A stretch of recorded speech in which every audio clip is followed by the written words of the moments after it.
What if I told you Formula 1 cars were losing up to 50 kilometers per hour on a straight while the drivers were flat out? Because that's exactly what happened in Suzuka. And it wasn't a failure. It wasn't a mistake. It was the rules. Just hours before qualifying, the FIA made an emergency change, cutting energy from 9 to 8 megajoules, trying to stop a problem that was already out of control. But instead of fixing it, they exposed it. Cars slowing down in the middle of the straight. Drivers unable to push. World champions saying they can't even trust the car anymore. And one detail makes this even worse. This wasn't hidden. Millions of fans saw it live. Clips went viral. People asking the same question. Why is the car slowing down? And here's where everything explodes. Because when fans started calling it out, drivers confirmed it. This is not just difficult. This is not just technical. This is changing what Formula 1 actually is.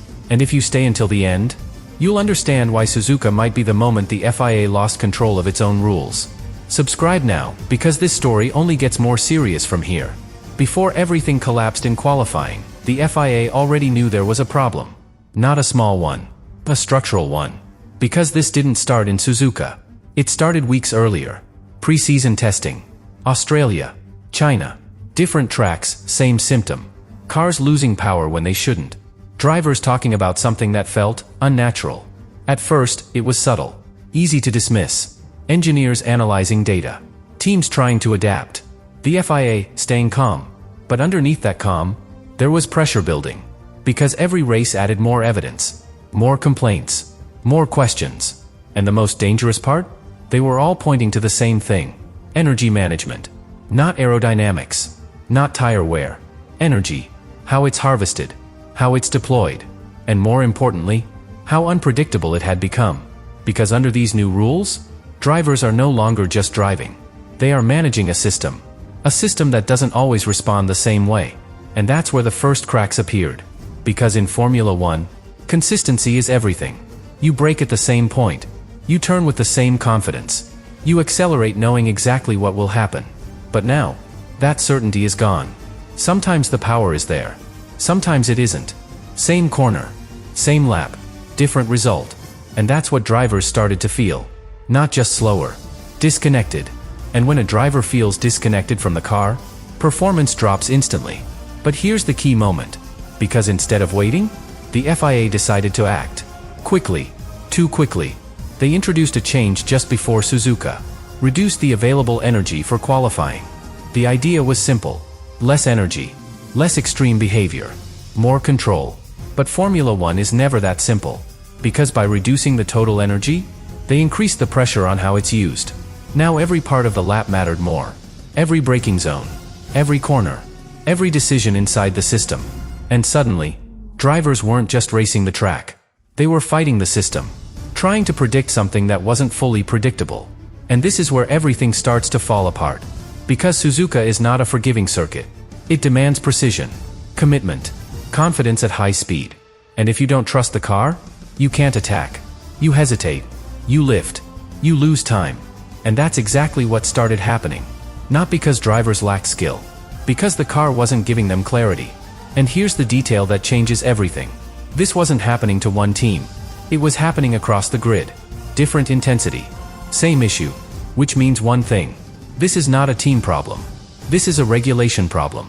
And once that realization settles in, the situation becomes much bigger. Because now, the FIA is no longer managing performance. They are managing consequences. And Suzuka was about to expose all of them at once. And then, qualifying begins. This is where everything should make sense. Grip improves. Drivers push harder. Cars get faster. That's how it always works. But in Suzuka, that logic breaks almost instantly. The first laps go out. And something feels off. Not dramatic at first. Just small signs. Drivers not fully committing. Tiny corrections mid-corner. Hesitation where there should be confidence. And that's the first signal. Because Formula 1 drivers don't hesitate without a reason. Then it becomes visible. On the straights. The most obvious place on the track. Cars are flat out. Full throttle. And suddenly, they slow down. Not gradually. Not naturally.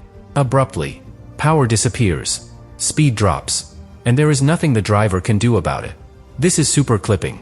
And now, it's happening in front of everyone. Not hidden in data. Not buried in telemetry. Visible.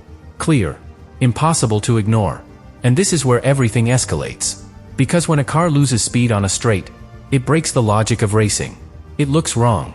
It feels wrong. And for the driver, it's even worse. Because you're committed, expecting maximum acceleration. And instead, you get uncertainty. And uncertainty at 300 kilometers per hour is the last thing any driver wants. Now the radios start to tell the story. Short messages. Controlled voices. But underneath, frustration. Why is the power gone? Why is it different from the previous lap? Why can't I push? And there are no clear answers. Because the issue isn't simple. It's not mechanical. It's systemic. It's built into how the car uses energy. And now every lap becomes a compromise. Drivers are no longer chasing the perfect lap. They are managing limitations. Trying to avoid the worst moments. Trying to time their energy just right. And that's not what qualifying is supposed to be. Qualifying is pure. One lap. Maximum attack. No saving. No management. Just performance. But in Suzuka, that purity disappeared. And here's where it becomes even more critical. Because some drivers start adapting. They change their approach. They anticipate the power loss. They adjust their lines. And they survive. Others push like normal. Trust the car. And get caught out. Losing time. Losing rhythm. Losing confidence. And that creates something very dangerous. An unpredictable grid. Not based purely on skill, but on who can manage the system better. And that's when frustration turns into something stronger. Because drivers realize something fundamental. This is not entirely in their control. And once that thought enters their mind, everything changes. They stop trusting instinct. They start second-guessing. They hesitate in places where they never used to. And in a sport decided by thousands, that hesitation is everything. But here's the moment that shifts the entire narrative. Because this isn't just happening to one team. Or one driver. It's everywhere. Different levels. Same problem. Which means one thing. This is not an isolated issue. This is the system itself. And once that becomes clear, the focus shifts. From performance to responsibility. Because now the question is no longer, who is fastest? The question is, who created this? And that question is about to hit the FIA directly. And this is where everything explodes. Because once qualifying ends, the silence doesn't last. Drivers step out of the cars. Helmets off. Adrenaline still high. And instead of the usual answers, they start saying what they really think. Max Verstappen goes first. And he doesn't hide it. He says the car moves in a way he cannot trust. That he cannot attack. That pushing is no longer possible. And that changes everything. Because this isn't frustration about performance. This is a driver saying, the foundation is broken. But here's where it gets even more serious. Because other drivers don't disagree. They confirm it. Lando Norris explains it in a different way. Calm, precise, but just as damaging. This is no longer about driving. It's about who manages energy better. Who controls the system better. And that's a direct hit. Because Formula One has always been technical. But never at the cost of the driver's influence. Now, that influence is fading. But then comes the moment that changes the tone completely. Fernando Alonso. Not emotional. Not dramatic. Just brutally honest. Drivers are looking at the steering wheel. More than the track. Managing energy. Watching numbers. Instead of racing. And in that moment, the problem becomes impossible to defend. Because this is no longer about speed. It's about identity. What Formula One is supposed to be. But here's the twist that turns pressure into panic. Not everyone is suffering equally. Some teams have figured it out. Their cars are stable, predictable, efficient. Others are completely exposed. And that creates a gap that drivers cannot close. No matter how talented they are. Because you can adapt to a car. But you cannot override a system. And that's what makes this situation so dangerous. Because now, performance is no longer purely human. It's conditional. Dependent on something invisible. And once drivers feel that, they stop accepting it. Even George Russell, running at the front, admits it feels strange. Seeing cars lose speed like that feels unnatural. And that word matters. Unnatural. Because Formula One has always been extreme. But never unnatural. Until now. And this is where the FIA starts to lose control of the narrative. Because they already made a change. They already tried to fix it. Reducing energy. Adjusting the system. But the result didn't solve the problem. It exposed it. Even more clearly.